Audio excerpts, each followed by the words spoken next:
nadismaya ako ng matindi dito dahil nga yung mga matatagal dito, alam nyo naman na napakalaki ng respeto natin dito kay Congressman Marcoleta. Pinangampanya pa natin to nung 2022 national election na kung saan mga kababayan, isinama po natin yan sa ating senatorial slate na talo nga lang. Ngayon, kung titingnan nating mabuti, parang sinasabi niya kasi dito, ayan kung babasahin nyo, Marcoleta nagsalita na at ipinaliwanag ang confidential funds na naging sanhi ng tensyon sa budget hearing ng OBP. So kung makikita nyo, dito sa mga sinasabi niyang ito, talagang lantaran niyang ipinagtatanggol etong si Sara Duterte. Na para bang sinasabi niya, nakalimutan na lang yon, hayaan na lang kasi naman nasa COA na yan, at wag nang pag-usapan at wag nang itanong dun sa Kamara.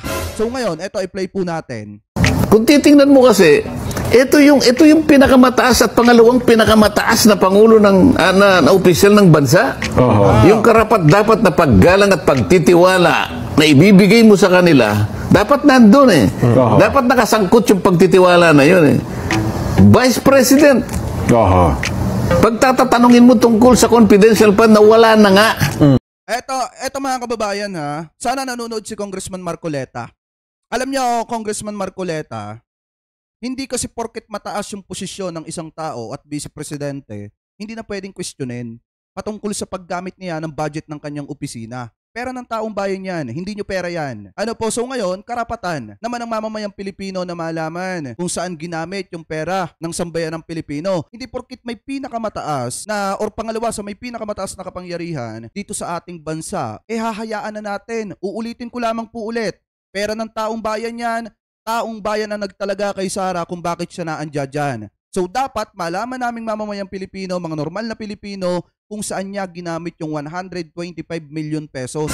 Hindi porkit, alam niyo yung mindset ninyo, na kung saan kapag ka mataas yung posisyon, hahayaan mo na lang kahit mali na yung ginagawa. Hindi ka magtatanong kasi nga, natatakot ka na mataas yung posisyon niya. Alam niyo, Congressman Marcoleta, sayang po kasi ang taas-taas ng respeto at pagtingala ko sa inyo. Pero nung napanood ko itong bidyong ito, bumagsak mga kababayan at talagang nakakadismaya ng matindi. Dahil dito sa sinasabi niyang ito, parang tinuturuan niya tayo maging duwag. Na porkit mataas ang posisyon ng isang tao, bawal mo nang tanungin patungkol sa paggamit ng pera ng taong bayan. Parang ganito lang yan Papayag ka ba, Congressman Marcoleta? Merong kang matandang kapatid. At yung matandang kapatid mo na yon, yun yung humahawak ng pera mo. Ngayon, hindi mo alam na naubos nung kapatid mo yung pera mo nang napakabilis. At yung pera mong yun na lahat yung pera mo na dapat may paggagamitan ka na mas makakatulong sa pamilya mo. Ngayon, wala kang karapatan na magtanong sa kapatid mo kung saan niya ginamit yung pera na yon dahil mas matanda siya sa'yo at feeling mo mataas siya sa'yo. Parang ganun kasi mga kababayan, yung gustong itanim sa utak natin, itong si Congressman Marcoleta, na bawal tayong magtanong dahil vice presidente, etong si Sara Duterte. At kahit mali na yung ginagawa, kailangan na respetuhin pa rin. So ngayon, ipagpatuloy pa natin. Nandun na nga sa pangangalaga ng COA yan, kung nasaan man yan, pinagtatalunan na, inaanalisa na. Ngayon, dito pa rin tayo. Ang pagsulong ng bansa, ang isipin mo, doon tayo. Paano nga susulong ang bansa kung yung pera ng bansa ay nagagamit sa hindi maganda? Alam niyo mga kababayan, hindi kasi porket nasa COA na yan. Kasi yung itinatanong naman ni Congressman Franz Castro, mga kababayan, ay galing din naman sa COA. So ngayon, yung itinatanong niya dito, karapatan niyang magtanong. Kasi para makita ng mamamayang Pilipino kung ano yung magiging sagot ni Sara, pagkakaharap niya na. Etong si Franz Castro, tinatanong na siya kung saan niya ginamit ang pera ng mamamayan. Ngayon, paano uusad ang isang bansa kung yung pera ng bansa nagagamit sa hindi tama? Di ba mga kababayan, di ba mas maganda na dapat malaman ng mamamayang Pilipino kung saan nagagamit yung pera nila? Tapos mga kababayan, kapag nalaman ng mamamayang Pilipino, doon magsisimula yung pag-usad ng bansa dahil gumagana yung salitang transparency. Ngayon, kapag ka tinatanong yung vice presidente bakit siya nagagalit, kasi nga hindi siya transparency mga kababayan at hindi niya maipaliwanag kung saan niya dinala ang pera ng sambayan ng Pilipino. Dahil nga mga kababayan, aminin man natin o hindi, kahit ikaw na normal na mamamayan nakatutok ka dito at gusto mong malaman kung paano nagasta yung pera ng taong bayan, yung pera ninyo. Kaya nga kung titingnan natin, ganun na lang katindi yung mga tanungan ni Congressman Franz Castro dito kay Sara kasi nga marami sa mga kababayan natin ang nagre-request na yan at gusto nilang malaman kung saan dinala ni Sara sa loob lamang ng 11 araw yung pera ng mamamayan. Yun ang peacemaker, Jen. Ayun. Hindi ba ako dapat sagutin? Ako, peacemaker ako din. Baka naman gusto nyong balikan po yun. Hindi po ba nyo naaalala? Yung opisina ng Vice President is the second highest office. As indicated by the Constitution. So, tingnan nyo yung uri ng pagtatanong kung paano tanungin. Kaya nga po, tanong. Pagkatapos, ito pa, meron pa akong itatanong eh. Puro, ano na lang ako, puro parliamentary inquiry. Wala po tayong sinasaydan dito kung alin ang tama o kung sino yung mali. Halata naman kasi mga kababayan na meron siyang kinakampihan eh. Kasi doon pa nga lang sa una ng kanyang sinabi na kapag dapat daw, ito daw si Sara may pangalawa sa may pinakamataas na posisyon na parang sinasabi niya sa publiko na porkit mataas yung posisyon ni Sara, ay wag nang tanungin mga kababayan. Wag tanungin ng ganung mga klase ng bagay dahil niya naman daw po, nasa COA na at pinag-uusap at nililitis na daw po yan doon. Pero alam naman natin mga kababayan na kaya itinanong ni Castro yan kasi nga marami sa mga taga-suporta niya, especially at mga kababayang Pilipino po natin yon, ang gusto talaga na malaman kung saan dinala ni Sara ang pera nila. So ngayon, etong sinasabi ni Congressman Marcoleta na wala siyang kinakampihan, unang paragraph pa nga lang ng sinasabi mo, Congressman, talagang lantarang may kinakampihan ka na at parang ang kumakampi ka na sa mali. Aminin man natin or hindi, yung ginawa ni Sara na ginasta niya or ginasta ng kanyang, sa kanyang pamumuno, nagasta yung 11 days, yung 125 million pesos sa loob ng 11 days, ay isang malaking pagkakamali na po yan. Lalo na't hindi niya maipaliwanag kung saan niya dinala, mga kababayan. Kaya nga ipinababalik sa kanya yung iba eh. Yung 73.208 mga kababayan, something, na pera ng taong bayan. Kaya nga kung titingnan natin mabuti, pinababalik sa kanya yung kasi nga nakita ng COA na may pagkakamali. So ngayon, nung sinabi mismo ng COA at pinababalik yung 73 million plus na halaga ng pera na tira, siguro mga kababayan, or kaparte ng 125 million pesos, talagang mas lalong nanggalaite ang sambayan ng Pilipino dahil nga, kaya ipinababalik ng COA, may maling ginawa etong si Sara sa paggamit ng pera ng taong bayan. So ngayon, dun pa lang, Congressman Marcoleta, alam natin pare-parehas na mali na yung ginawa ni Sara. Now, ang tanong ko, Congressman Marcoleta, kung alam natin pare-parehas na mali yung ginawa ni Sara, bakit parang ang dating kinakampihan mo si Sara? Ang gusto nating sidean po rito ay yung mga pangyayari, yung experience natin bilang mambabatas sa mahabang panahon. Pagsama-samahin po natin yun. Ang isusunod kong tanong, kunyari, ikaw na ang chairman ngayon, Jen. Opo. Mr. Chair. Kasi palagi nilang tinatanong, yung confidential fund. Okay. Diba? Doon na uuwi. Doon sila nag-away. Doon sila nagkaroon ng personal. Doon na talaga namang, diba? Patod sa daan magkabilang panig. Mr. Chair. Yes. May I know for my own satisfaction, what is the nature of a notice of disallowance? Kasi itong mga ito ay naging subject ng notice of disallowance ng COA, ng Commission ng Audit. COA. Yes po. Kasi kapag yung isang paggamit ng budget sangayon sa patakaran o sa pamantayan ng Commission on Audit, merong nakitang sablay sa anumang kaparaanan, ipa-plug nila ngayon yun. At magkakaroon ka ng notice of disallowance. Ayun, Sa pamamagitan ng notice of disallowance, Jen, kung sino man yung dinirekta ng opisina ng COA, meron ka ngayong obligasyon na sagutin mo yun. Yes po, sasagutin niyo yun. So, ang tanong ko, Mr. Chair, what is the nature of a notice of disallowance?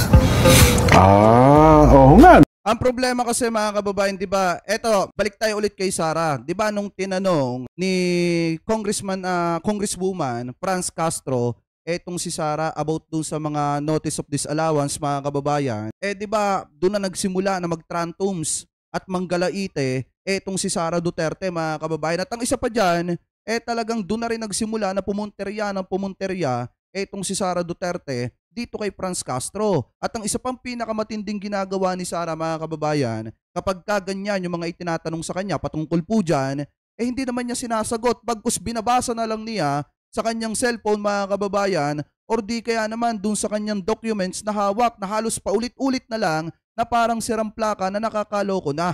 So ngayon, paano mo tatanungin ng maayos na tanong yung isang taong wala namang maayos na sagot? Ano? So, Ano isasagot sa akin? Kailangan sagutin ako. Ano yung nature? Ang nature niyan, Jen, isa itong notice na ibinigay sa iyo para sa ganon, tingnan mo kung paano nagamit sa aming palagay. So, yung ibang mga supporter dyan, especially yung mga DD-shit, huwag nyong i-input dito yung religion. Labas yan. Wala tayong pakialam mga kababayan doon sa mga religion or iba't ibang religion dyan. Kasi hindi naman religion yung pinag-uusapan natin dito. Ang pinag-uusapan natin dito ay yung nature ng sinasabi niya about do sa confidential fund. Mas magaling yung maliwanag kasi baka mas interpret nung iba. Ano po ipagpatuloy pa natin? May sablay ka rito, kailangan ipalawag mo. ka dyan, tama ho. So kaya merong disallowance. Sa ngayon pa lang, sabi namin, dinidisallow namin ito at kinakailangan ipaliwanag mo. At kung kinakailangan, ibalik mo muna ito. Parang ganyan, ano?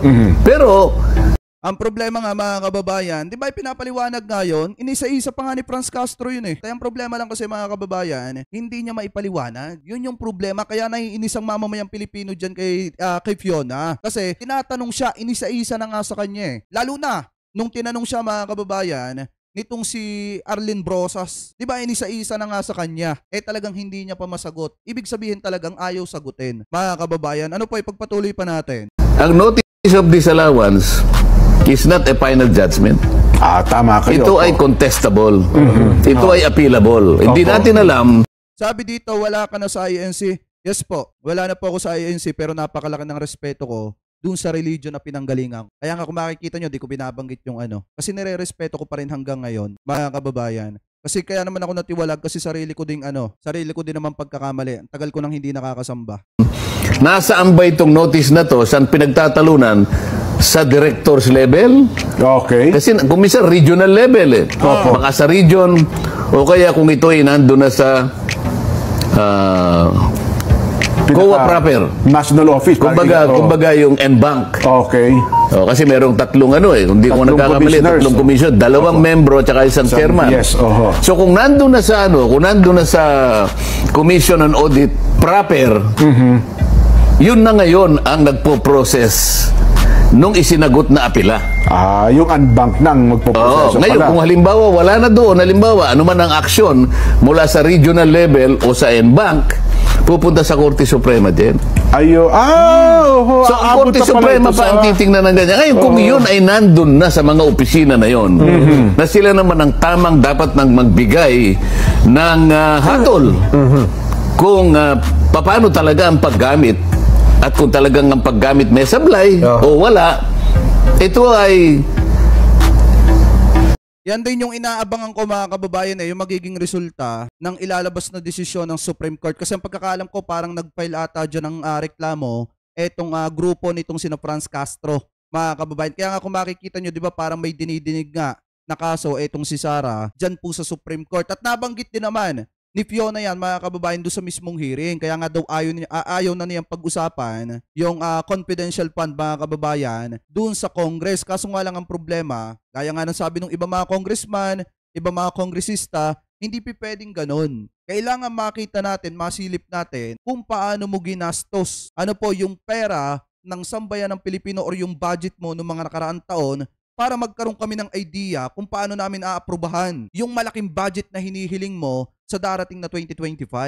Kaya daw itinatanong yun kasi pinupolitika etong si Sara Duterte. Kahit naman ako mga kababayan, kung magtatanong kay Sara about dyan sa usaping budget, itatanong ko talaga yung confidential fund. Kasi budget yun mga kababayan, pera ng taong bayan yun. At yung pinag-uusapan doon sa budget hearing, pera pa rin ng taong bayan, mga kababayan, yung nire-request nitong si Sara na napakalaking halaga. Hindi naman kasi biro yung nire-request niya na 2 billion mahigit. At hindi rin naman biro yung mga paglalagyan niya noon, mga kababayan, na halos duplicate lang ng mga programa ng ating gobyerno. Ano po ngayon, ipagpatuloy pa natin? Ito ay didesisyonan. Ng komisyon. Ng either the commission o kaya kung umabot na sa Korte Suprema. Ngayon, ito ay didesisyonan. Ng komisyon. Ng either the commission o kaya kung umabot na sa Korte Suprema.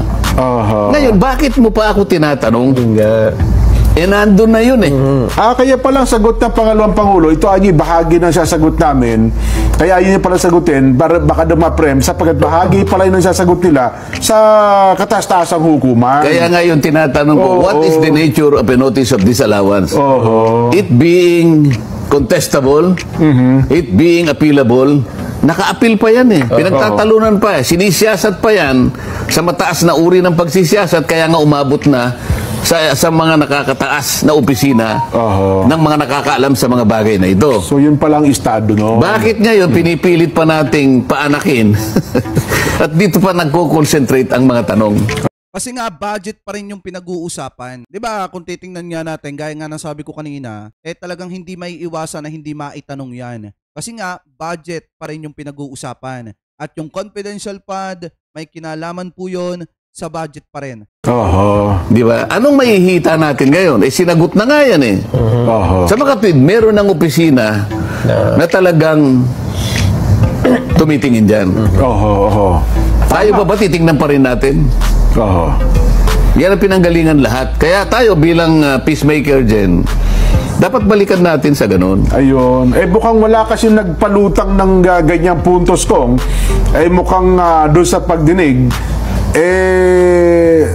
ayun ko, may kanyang sariling interest doon sa mga paraan ng mga pagtatanong po na lumabas doon sa Kamara noong isang araw. Kung makikita mo yung concentration ng Hindi mga kababayan, di ba parang di ba nung nabanggit ni Sara na Supreme Court, ewan ko kung si Arlen Brosas ba yung nagsabi, na parang may document ata sila na Supreme Court mga kababayan, or parang may ata sila na about sa Supreme Court, parang may nabanggit sila doon na Supreme Court at saka itong si Franz Castro, kaso nga lang, nung binanggit na nila yun mga kababayan, di ba nagtrantoms na si Sara, medyo sumakit na yung ulo mga kababayan, at parang nanggalaitin na kung saan gumanon pa nga Ngayon, kung titingnan yung mabuti, talagang kung babalikan natin yung hearing about sa budget ng OBP, ayaw talaga ni Sarang sumagot. Kahit pa sabihin, mga kababayan, na wala sa Supreme Court yan, kahit pa sabihin na nasa COA pa lang yan, mga kababayan, wala talaga siyang intensyon na sagutin yung mga tanong. Yun lang yon. Kahit pa nasa Supreme Court yan, basta alam mo sa sarili mong wala kang ginawang masama